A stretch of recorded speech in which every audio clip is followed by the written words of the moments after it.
Bismillahirrahmanirrahim. Assalamualaikum warahmatullahi wabarakatuh.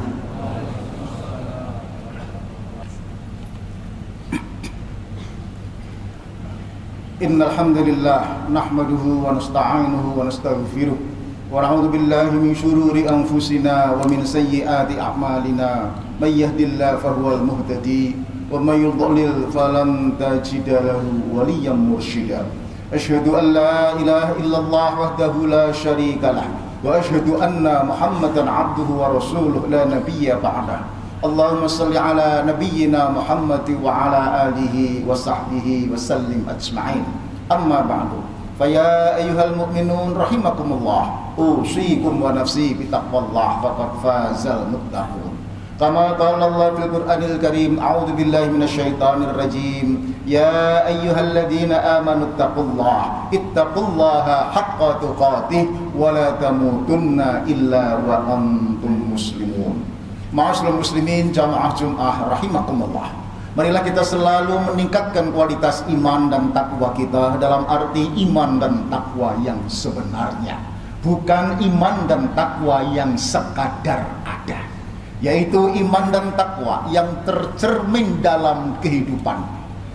Al-Quran sebagai pedoman hidup, bukan hanya sebagai gaya hidup. Jamaah rahimakumullah, beberapa hari lagi kita akan menunaikan ibadah puasa Ramadan. Goal setting dari Ramadan, la'allakum tattaqun. Kutiba alaikumusiyam kama kutiba alaikum min qablikum la'allakum tattaqun. Apakah setiap orang berpuasa secara otomatis akan menjadi orang-orang yang bertakwa? Tentu saja tidak. Ada syaratnya, yaitu memenuhi tertib spiritual selain tertib ritualnya. Spiritualitas inilah kekuatan, arti makna fungsi puasa itu akan berada, akan eksis. Tidak hanya puasa, setiap ibadah pasti ada makna ritual dan spiritualnya. Sayangnya kebanyakan kita hanya memenuhi ritual tetapi sepi dari panggilan tertib spiritualnya. Adzan misalnya, semua menjawab adzan itu panggilan sholat. Tidak salah tetapi tidak lengkap. Kenapa? Memang ada hayya 'alas shalah, tetapi setelah shalah ada panggilan berikutnya hayya 'alal falah. Come to success, sukses dalam kehidupan ekonomi, politik dan sebagainya. Tidak kalahan, tidak menjadi orang-orang yang subordinat. Sayangnya aspek spiritual ini lemah. Saya bukan menuduh, tetapi ada penelitian dua orang profesor dari George Washington University bertitel How Islamic Are Islamic Countries. Metodologinya sederhana, dari Al-Quran dan Sunnah diambil value, nilai-nilai Al-Quran yang universal, yang ihsan itu. Muslim itu jujur, disiplin, harus menghargai, harus amanah, harus pinter, harus melayani, harus antri, dan seterusnya. Lalu parameter ini dipakai untuk memotret 208 negara. Negara mana yang paling cocok dengan kriteria ini, lalu di ranking. Rankingnya namanya An Economic Islamicity Index. Ternyata yang paling cocok tertinggi Selandia Baru, nomor 2 Luxembourg, Ireland, Iceland, Denmark, Finland. Indonesia ranking 105. Timur Tengah 90 ke atas. Kesimpulannya, Muslim sedunia lebih suka dengan semarak ibadah ritual untuk kepuasan individual, tetapi kering dan kosong dengan aspek spiritual untuk kerja yang profesional, untuk kemaslahatan sosial, dan untuk karya-karya amal. Contoh, umrah haji itu ritual. Untuk umrah dan haji, untuk haji 20 tahun antri dienteni. Untuk umroh saben tahun dilakoni. Jutaan orang Indonesia pulang umroh, pulang haji, tetapi negeri ini tak pernah sepi dari kasus korupsi. Puasa itu ritual, tetapi ba'da puasa banyak yang tidak berbekas dalam kehidupan sosial maupun profesional. Lalu apa spiritualitas itu? Adalah kompetensi menghadirkan Allah tidak hanya ketika Anda di masjid atau di musola, tidak hanya ketika panjenengan umroh atau puasa yang Allah terasa dekat, tetapi Allah hadir di mana saja, kapan saja, sedang apa saja. Ayatnya, idza sa'alaka ibadi anni fa inni qarib. Apabila hambaku bertanya tentang aku, katakan Muhammad, aku hadir pun dekat. Nah, kompetensi menghadirkan Allah ini kekuatan puasa. Maka dikatakan bahwa iman itu artinya percaya. Orang yang beriman harusnya mempunyai sikap percaya diri, pede, karena punya backing Allah yang maha sempurna dengan Asmaul Husna. Jangankan kok backingannya Gusti Allah, hari ini loh banyak yang punya backingan orang pusat saja kemelintini gak karu-karuan. Ya, sopir truk punya backingan orang dalam, itu kemelinti gak karu-karuan. Ini backingannya Gusti Allah yang maha sempurna dengan Asmaul Husna. Harusnya menjadi sosok yang percaya diri menghadapi masalah apapun, dimanapun, kapanpun. PD menghadapi masa lalu namanya syukur, PD menghadapi masa depan namanya sabar atau optimis. Karena itu, kekuatan ini juga diteliti oleh Dr. PhD atau disertasi Dr. David Hawkins dari Amerika. Diterjemahkan dalam buku Power versus Force. Yeah. Meneliti mengukur kekuatan God spot, orang-orang yang dekat dengan Allah dibanding dengan orang-orang yang jauh dari Allah. Orang yang dekat dengan Tuhan itu energinya powerful 10 pangkat 800 sampai 10 pangkat 1000. Orang yang jauh dari Allah energinya di God spot 10 pangkat 50. Masih ingat kurva pangkat logaritmis atau eksponensial matematika SMA? Kelihatannya dulu gak bisa, sekarang lupa. Kurvanya naik. Artinya orang yang dekat dengan Allah mempunyai kekuatan yang luar biasa. Bukan gak ada masalah, kalau ada masalah dia berikan kekuatan yang melebihi masalah itu. Kalau ada kesulitan, mendapatkan kekuatan spiritual melebihi kesulitan itu. Karena itu janji Allah, wa may yattaqillah yaj'al lahu makhraja wa yarzuqhu min haitsu la yahtasib. Ilmiah itu. Maka kondisi kebatinan orang-orang dekat dengan Allah itu disebutkan dalam buku David Hawkins itu orang-orang yang bahagia yang tak terkirakan. Orangnya senyum, tenang, cool, penuh harap, ya, nggak pernah mengeluh, ya, nggak pernah sambat. Sebaliknya, orang-orang yang jauh dari Allah disebut suasana kebatinannya adalah orang-orang yang mudah putus asa, ngamuan, marahan, ya, hopeless, memaki, menghina, menjelek-jelekkan, SMS, suka melihat orang susah melihat orang senang, iri hati, tipe-tipenya. Dan itu ilmiah. Oleh karena itu, yang penting adalah bagaimana kita membangun kekuatan spiritual di balik puasa yang segera kita laksanakan. Itu tak berlebihan. Kalau kemudian Rasulullah dengan sederhana mensabdakan al-imanu nisfahu asyukru nisfahu asabru. Iman itu sederhana, separuhnya syukur, separuhnya sabar. Artinya implikasi orang beriman bertakwa itu adalah sikap syukur dan sabar. Syukur dalam arti adalah be positive. The negative situation is not naif. It's truly bersyukur. Artinya tetap positif, memberi, berbagi, berprestasi meskipun keadaannya negatif situation. Nek bahasa Al-Qur'annya alladzina yunfiquna fis-sarra wat-dharra wal kadhiminal ghaidha wal 'afina 'anil nas wallahu yuhibbul muhsinin. The spirit of ihsan. Tetap memberi, berbagi, berkontribusi, memberi kebaikan meskipun dalam keadaan lapang maupun sempit. Sahabat-sahabat Nabi yang hebat, yang bersyukur dijamun masuk surga adalah sahabat-sahabat yang keren di bidang yang spesifik, tidak mediocre, tidak rata-rata, norok buntek, ngambang, tidak, tetapi keren. Ada sahabat yang kaya jadi dermawan, ya, masuk surga dengan kedermawanannya. Siapa dia? Utsman bin Affan.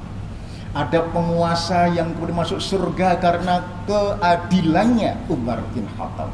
Ada sahabat yang pinter masuk surga karena kepinterannya, meskipun gak pinter golek duit. Siapa? Ali bin Abi Thalib. Ada sahabat yang jadi marbot masuk surga karena kesetiaannya, kecintaannya kepada Rasul. Siapa dia?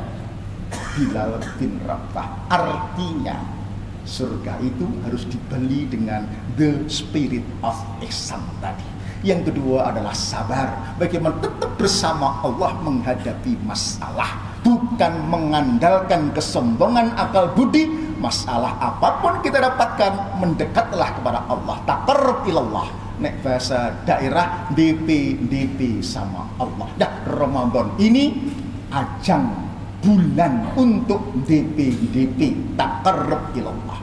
Minta kekuatan dari Allah karena la haula wala quwwata illa billah. Lalu bersama Allah hadapilah masalah, bersama Allah hadapilah ujian umat ini, entah ujian ekonomi, ujian politiknya, ujian kekuasaannya.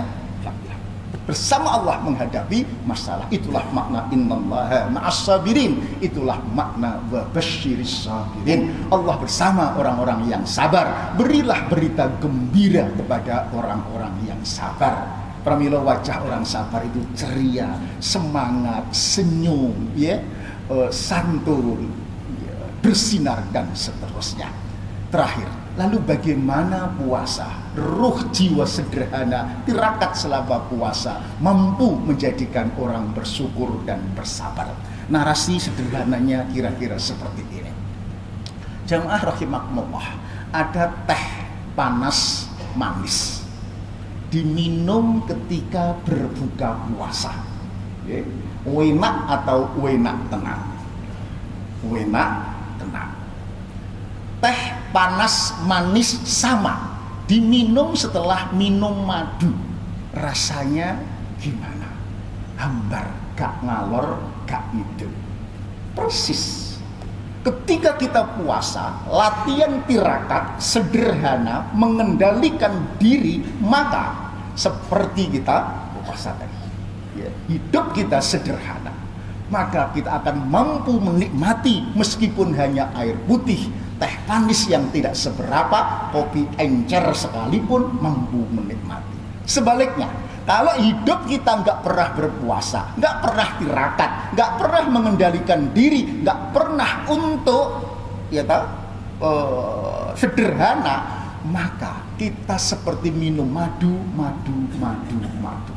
Ya, dikasih teh, kasih jahe, kasih kopi, nggak akan pernah bisa merasakan nikmatnya kopi jahe tadi. Demikian juga kalau kita hidup itu terus Umbaran itu lawan dari tirakat, lawan dari sederhana, diumbar nafsunya, tidak pernah dilatih terkendali seperti puasa, maka ya kita akan gagal mensyukuri nikmat Allah yang sedemikian banyaknya ini. Itulah maka perlu latihan ini. Yang kedua, dengan sederhana sesungguhnya kita mampu untuk mencukupkan yang ada, termasuk rezeki dari Allah ini. An-Najm ayat 48, wa annahu huwa aghna wa aqna. Dialah Tuhanmu yang memberikan rezeki kepadamu dan mencukupkanmu. Artinya Allah menjamin rezeki yang Allah berikan kepada panjenengan sak temene cukup untuk hidup, meskipun belum tentu cukup kalau untuk membiayai gaya hidup. Indikatornya gampang. Kalau di rumah dalam kondisi sekarang ini harga barang naik, ya, pendapatan sulit sekali, kok di rumah banyak gesekan, banyak pertengkaran, percekcokan.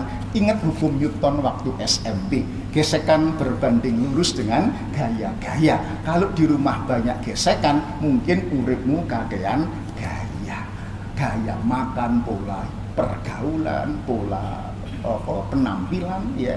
Nomor 4, kakean pola. Itu yang membuat seringkali tidak cukup. Nah, dengan mencukupkan gaya puasa inilah, maka sesungguhnya kita akan terhindar dari kedunyan. Kedunyan itu yang sering membuat orang tidak jujur, korupsi, mencuri, dan lain sebagainya. Terakhir, sabar, syukur, banting itu soft skill. Itu soft skill, bukan hard skill. Artinya nggak bisa digantikan dengan cara yang lain. Bu iya, ketimbang puasa itu diganti. Selama Ramadan ada ceramah training pagi siang sore, makna syukur sabar tahan banting. Nggak usah poso tapi bisa nggak? Nggak bisa. Karena soft skill. Ceramah kuliah itu tentang how to know, ya. Belajar tentang matematika, fisika, tentang cara sabar, cara syukur. Tetapi untuk bisa sabar, syukur sederhana itu harus dilatih, dibiasakan. Dia harus menahan diri. Maka soft skill itu how to do, bagaimana menjadi lebih sabar, menjadi lebih syukur, menjadi lebih tahan banting, menjadi lebih qanaah, mencukupkan diri dengan rezeki Allah yang ada. Sekali lagi, nggak bisa diganti kecuali dengan dilatih dan dibiasakan. Mudah-mudahan puasa kita tidak hanya tertib ritual, tetapi makna menangkap kekuatan spiritual di balik Ramadan yang memang sebenarnya luar biasa powerful. Barakallahu li wa lakum fil azim wa nafa'ni wa iyyakum bima fihi minal ayatil hakim wa taqabbala minni wa minkum tilawatahu innahu huwas samiul alim. Aqulu qawli fastaghfiruh li wa lakum.